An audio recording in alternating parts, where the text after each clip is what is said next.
drugi strani seveda tudi prisluhniti potrebam našim uporabnikom in seveda tudi iz tega vidika nekako poiskati in zagotoviti program, ki bo zadovoljeval potrebe. Ali trgu predvsem sledite ali ga tudi soustvarjate? Morda tisto, kar sem prej povedal, predvsem mislim, da oboje. Predvsem naše poslanstvo je, da trg seveda oblikujemo, da smo tisti, ki na slovenskem knjižnem prostoru seveda postavljamo tudi neke standarde, skratka, in razvijamo nek program. Morda lahko omenim konkretno, v zadnjih 2 letih smo tako razvili nov segment žepnic, oziroma teh tako imenovanih paperbackov. Razvili smo lansko leto recimo zvočnice, to so knjige, ki so posnete na CD in jih lahko dejansko uporabnik posluša. Skratka, nekako skrbimo za stalni razvoj, tako vsebinski kot tudi seveda oblikovni. In kaj je za trženje pomenil preskok Mladinske knjige v mednarodni prostor? Prej smo slišali, da ste prisotni že v 7 državah. Kaj to konkretno pomeni tako za vas, za vašo službo, za vaše zaposlene? Kako ste se temu prilagodili?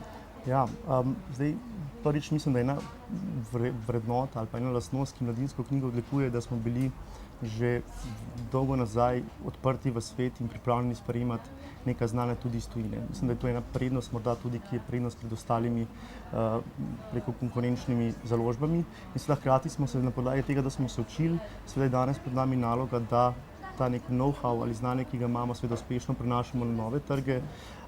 In seveda predvsem tukaj v zadnji tisti glavni morda priložnost, ki jo vidimo, je ta ekonomija obsega, ki nam bo morda zagotovila tudi neke učinke na stroškovni strani. Če pa pogledava nekaj let naprej, kje vidite glavno priložnost oziroma na kaj se mislite najbolj osredotočiti? Zagotovo bo Mladinska knjiga založba še naprej tista, ki bo izdajala nacionalne projekte, kot so bili v zgodovini Enciklopedija Slovenije, pred 3 leti Slovenski veliki leksikon, skratka, ki bo skrbela tudi za ta del poslanstva, skratka razvoj kulture in neke nacionalne dobrine. In tukaj zagotovo je danes Mladinska knjiga založba tako rekoč edina ali predvsem redka, ki lahko res tako velike projekte izdaja. Seveda druga poudarek, ki je stalnica, je zagotavljanje kakovosti. Tretja stvar, pa tako kot ste prej že omenila, je pa predvsem ta pogled izven meja Slovenije, skratka morda tudi pogled, kaj so tukaj možne neke skupne sinergije nastopa na večjih trgih hkrati. Kako so vse te spremembe, ki sva jih navedla v prodaji, v trženju, vplivale tudi na oblikovanje celostne podobe in celostne slike Mladinske knjige v javnosti? Zagotovo so izpostavitev knjig v knjigarnah, preko ponudbe po pošti, preko zastopnikov, zagotovo najbolj opazna element Mladinske knjige, ki jo kupec opazi. Zagotovo je to tisto jedro, s katerim tudi se ustvarja neko mnenje, neko razmišljanje o Mladinski knjigi. Tako da verjamem, da je prodaja skupaj z oglaševanjem, torej oglasi in preko s PR-ovsko aktivnostmi jedro, s katerim javnost ustvarja svoje mnenje glede Mladinske knjige. Tako da mislim, da je tukaj naše poslanstvo zelo pomembno in seveda tudi zelo vpliva na celostno podobo. Tako. Hvala.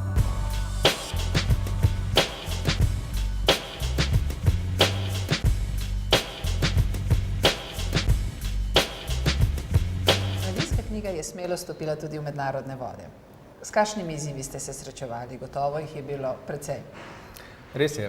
Na hrvaškem trgu se srečujemo z specifično situacijo.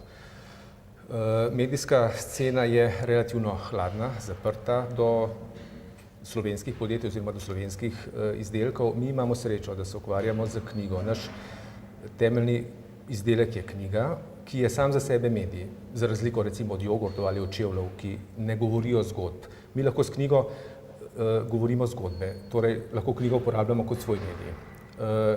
Kot sem rekel, medijska scena je za nas relativno zaprta, zato uporabljamo druge poti, katere našo strategijo lahko opredelim kot mogoče z eno formulo 3P, se pravi prodajno, produktno in pa previdno. To pomeni, da uporabljamo, da smo se skoncentrirali ne toliko na korporacijsko komuniciranje, temveč na produktno komuniciranje. Kot sem rekel, knjiga je medij in preko nje nagovarjamo kupce, vzbujamo jim apetit po branju, željo po branju preko nje pripovedujemo zgodbe. Veste, da je naš slogan Hiša dobrih zgodb. Ta slogan smo prevedli, oziroma prevedli ga uporabljamo tudi na jugovzhodnih trgih. Kuča dobrih priča je poznan slogan na Hrvaškem. Seveda v različnih javnostih. Naš rating v različnih javnostih je seveda različen. Predvsem pri kupcih je ta rating, mislim, med hrvaškimi založniki precej visok. Mi letno opravimo okrog 500 tisoč obiskov na domovih potencialnih kupcev. Opravimo okrog 300 tisoč telefonskih pozivov. Pošljemo na naslove potencialnih kupcev okrog 9 milijonov katalogov, prodajnih pisem. V naše poslovne oziroma naše prodajne enote in klubske centre stopi oziroma pride okrog 300 tisoč ljudi. In vse to naredimo zato, da na koncu leta tako prodamo recimo 1 milijon knjig, kot se je zgodilo lani. Ali filozofijo in vizijo razvoja Mladinske knjige delijo tudi vaši zaposleni in na kakšen način jim to približate? Ja, moj cilj je zgraditi tako socialno arhitekturo, ki bo temeljila na odprtosti, prijateljstvu, empatiji. Simbol naše firme so odprta vrata.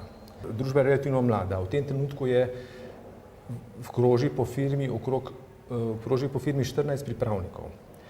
Se pravi, je potrebno zgraditi, če tako rečem, atmosfero, ki bo temu primerna. To poskušamo seveda narediti na različne načine. Kot sem že rekel, odprtost, prijateljstvo, brez strahu do napak oziroma brez strahu za posledice, ki jih mladi ljudje lahko na svoji poslovni poti naredijo. Morda bi lahko rekel, da je razlika med nami in ostalimi hrvaškimi založniki v tem, da mi smo oziroma naši ljudje so popolnoma predani oziroma se poistovetijo s produktom, proizvodom, ki ga prodajajo. Ostale hrvaške založbe morda na zunaj izgleda, da ljubijo svoj proizvod, da so mu naklonjeni. Naši ljudje pa se s tem, kot pravim, poistovetijo oziroma se mu strastno predajajo. Zaradi svoje mladosti, zaradi recimo na začetku kariere relativno malo poslovnih izkušenj, pa zato toliko več čustev, srca, energije, poleta, elana.